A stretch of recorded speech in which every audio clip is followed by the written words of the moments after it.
UDF മന്ത്രിസ്ഥാനം നൽകുന്നത് വ്യക്തികൾക്കല്ല പാർട്ടികൾക്കാണെന്ന് CMB നേതാവും തിരുവനന്തപുരം മണ്ഡലത്തിലെ നിയുക്ത MLA-യുമായ CP ജോൺ.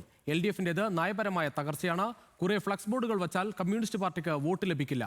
മണ്ഡലത്തിൽ പ്രതീക്ഷിച്ച ഭൂരിപക്ഷമാണ് ലഭിച്ചതെന്നും CP ജോൺ ന്യൂസ് മലയാളത്തോട് പറഞ്ഞു. ഹാൻസ് ജോൺ തയ്യാറാക്കിയ റിപ്പോർട്ടിലേക്ക്.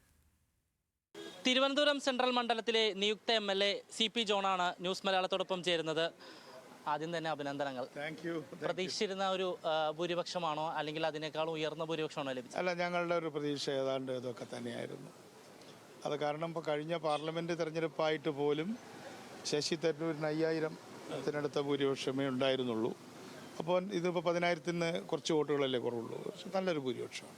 ലോക്സഭാ ഇലക്ഷനും പരിശോധിക്കുമ്പോൾ ശശി തരൂരിന് സേവ് ചെയ്തത് ഒരു പരിധിവരെ തീരദേശ വോട്ടുകളായിരുന്നു. അത് ഈ നിയമസഭാ തെരഞ്ഞെടുപ്പിലും വ്യക്തിപരമല്ല, എൻ്റെ വ്യക്തിപരമായ അഭിപ്രായത്തിൽ കോൺഗ്രസിൻ്റെ ഇന്ത്യയിലെ തന്നെ ഏറ്റവും വിശ്വസിക്കാവുന്ന വോട്ട് ബേസ് ഈ തിരുവിതാംകൂറിലെ തീരമാണ്.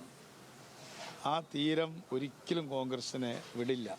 പണ്ടുമില്ല, എപ്പോഴുമില്ല. അവിടുത്തെ വീട്ടമ്മമാരാണ്, പ്രത്യേകിച്ച് മത്സ്യത്തൊഴിലാളി സ്ത്രീകൾ, അവരാണ് കോൺഗ്രസിനെ, എൻ്റെ അഭിപ്രായത്തിൽ, അതൊരു പാർട്ടിയുടെ അഭിപ്രായമൊന്നുമല്ല, എൻ്റെ വ്യക്തിപരമായിട്ടുള്ള അഭിപ്രായത്തിൽ 91 മുതൽ ഈ തീരപ്രദേശത്ത് വർക്ക് ചെയ്യുന്ന ഒരാളെന്നുള്ള നിലയ്ക്ക് അവർ കോൺഗ്രസിനെ സ്നേഹിക്കുന്ന പോലെ ആരും സ്നേഹിക്കുന്നില്ല. വാസ്തവത്തിൽ അവർ ഞങ്ങളെ സ്നേഹിക്കുമ്പോൾ ഞങ്ങളൊന്നും അത്രയും സ്നേഹം അർഹിക്കുന്നില്ല, അല്ലേ?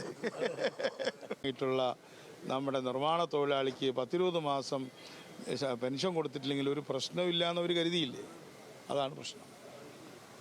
എന്തായാലും CP ജോൺ വലിയ വിജയം തന്നെയാണ് തിരുവനന്തപുരം സെൻട്രലിൽ നിന്ന് നേടിയിരിക്കുന്നത്. സ്വാഭാവികമായിട്ടും അല്ലെങ്കിൽ അദ്ദേഹത്തിന് ഒരു മന്ത്രിസഭാ രൂപീകരണം വരുമ്പോൾ അദ്ദേഹത്തെ ഒരു മന്ത്രിയെ കാണാൻ കഴിയുമെന്നുള്ള ഒരു ആത്മവിശ്വാസമൊക്കെ UDF പ്രവർത്തകർക്കുള്ളിലുണ്ട്. അങ്ങനെ പ്രതീക്ഷിക്കാമെന്നും കരുതുന്നു. ക്യാമറമാൻ അനീഷിനോടൊപ്പം Hans John, news Malayalam, Thiruvananthapuram.